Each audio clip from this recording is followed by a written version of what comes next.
आदरणीय अध्यक्ष जी, हमारे सेनाओं ने आतंकी अड्डों को तबाह कर दिया। तीसरा पक्ष,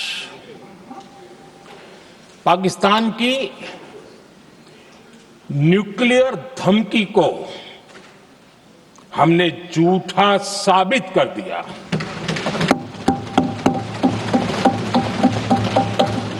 भारत ने सिद्ध कर दिया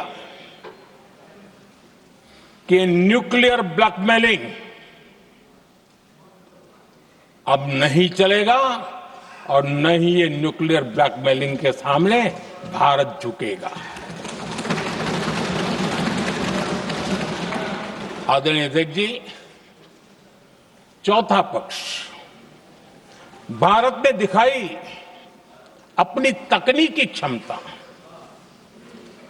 पाकिस्तान के सीने पर सटीक प्रहार किया। पाकिस्तान के एयरबेस एसेट्स को भारी नुकसान हुआ और आज तक उनके कई एयरबेस आईसीयू में पड़े हैं। आज टेक्नोलॉजी आधारित युद्ध का युग है। ऑपरेशन सिंदूर इस महारत में भी सफल सिद्ध हुआ है।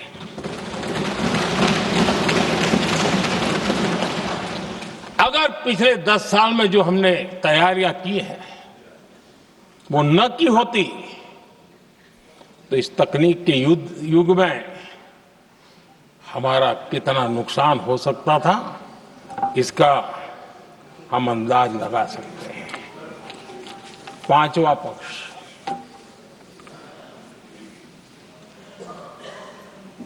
ऑपरेशन सिंदूर के दरमियान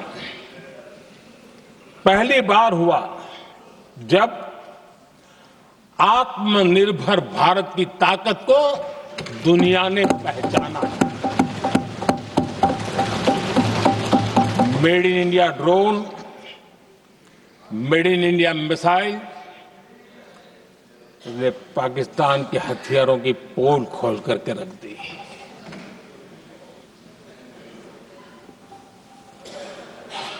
आदरणीय अध्यक्ष जी, और भी एक महत्वपूर्ण काम जो हुआ है, वैसे जब राजीव गांधी जी थे उस समय उनके जो एक डिफेंस का काम देखने वाले अमोस थे, उन्होंने जब मैंने सीडीएस की घोषणा की तो वो बहुत प्रसन्न होकर के मुझे मिलने आए थे और बहुत बहुत प्रसन्न थे वो। इस समय ऑपरेशन में नेवी, आर्मी, एयरफोर्स तीनों सेनाओं का जॉइंट एक्शन, इसके बीच की सिनर्जी, इसने पाकिस्तान के छक्के छुड़ा दिए।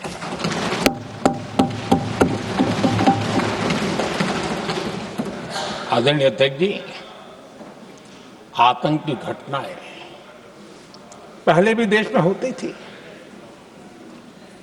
लेकिन पहले आतंकवादियों के मास्टरमाइंड निश्चिंत होते थे और वो आगे की तैयारी में लगे रहते थे।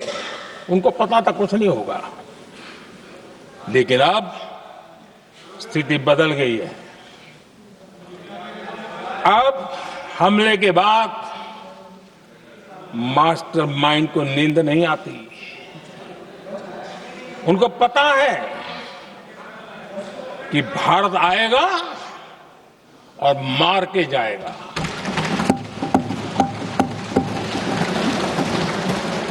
ये न्यू नॉर्मल भारत ने सेट कर दिया है।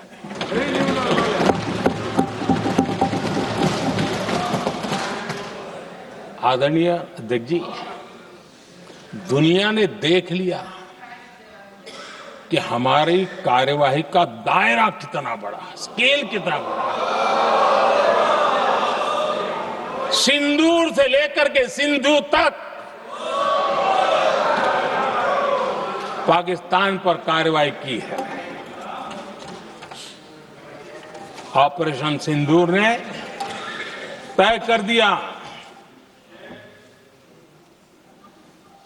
कि भारत में आतंकी हमले की उसके आकाओं को और पाकिस्तान को भारी कीमत चुकानी पड़ेगी।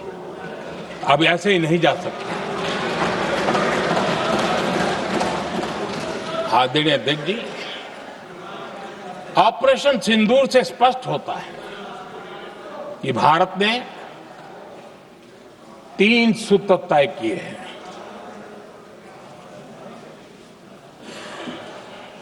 अगर भारत पर आतंकी हमला हुआ तो हम अपने तरीके से, अपनी शर्तों पर, अपने समय पर जवाब दे करके रहेंगे।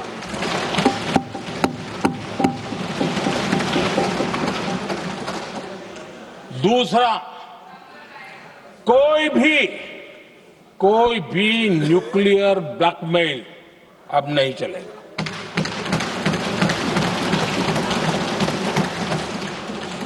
और तीसरा, हम आतंक की सरपरस्त सरकार और आतंक के आकाओं उनको अलग अलग नहीं देखेंगे। आदरणीय अध्यक्ष जी,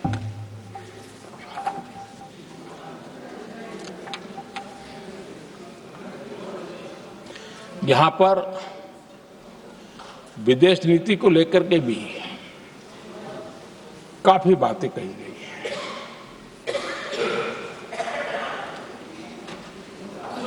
दुनिया के समर्थन को लेकर के भी काफी बातें कही गई हैं। मैं आज सदन में कुछ बातें पूरी स्पष्टता से कह रहा हूं। दुनिया में किसी भी देश ने भारत को अपनी सुरक्षा में कार्रवाई करने से रोका नहीं है।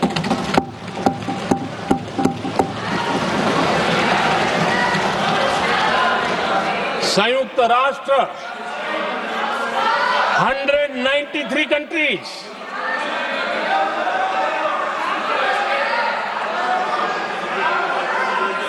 सिर्फ 3 देश 193 कंट्री में सिर्फ 3 देश ऑपरेशन सिंदूर के दौरान पाकिस्तान के समर्थन में बयान दिया था। Only 3 countries. क्वाड हो, ब्रिक्स हो, फ्रांस, रूस, जर्मनी, कोई भी देश का नाम ले लीजिए, तमाम देश दुनिया भर से भारत को समर्थन मिला है।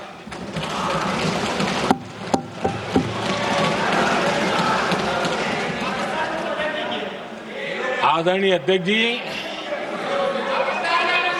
दुनिया का समर्थन तो मिला, दुनिया के देशों का समर्थन मिला, माननीय है, लेकिन ये दुर्भाग्य है कि मेरे देश के वीरों के पराक्रम को कांग्रेस का समर्थन नहीं।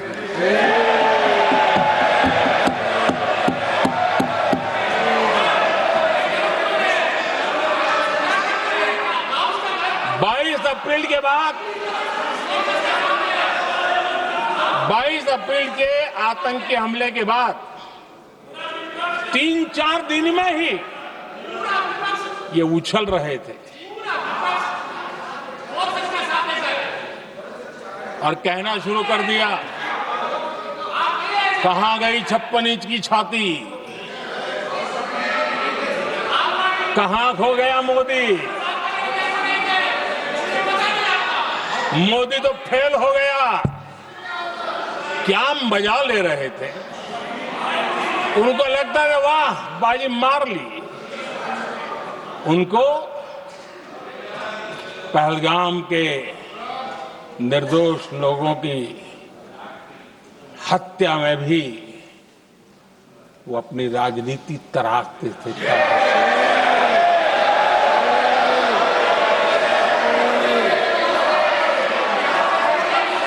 अपनी स्वार्थी राजनीति के लिए मुझ पर निशाना साध रहे थे, लेकिन उनकी ये बयानबाजी, इनका छिछोरापन देश के सुरक्षा बलों का मनोबल गिरा रहा था।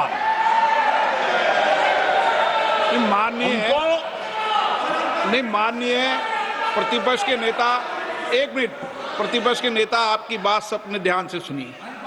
आप बेटे कांग्रेस कर रहे हैं और कुछ नेताओं को से ये उचित नहीं है आपके लिए। न भारत के सामर्थ्य पर भरोसा है और न ही भारत की सेनाओं पर।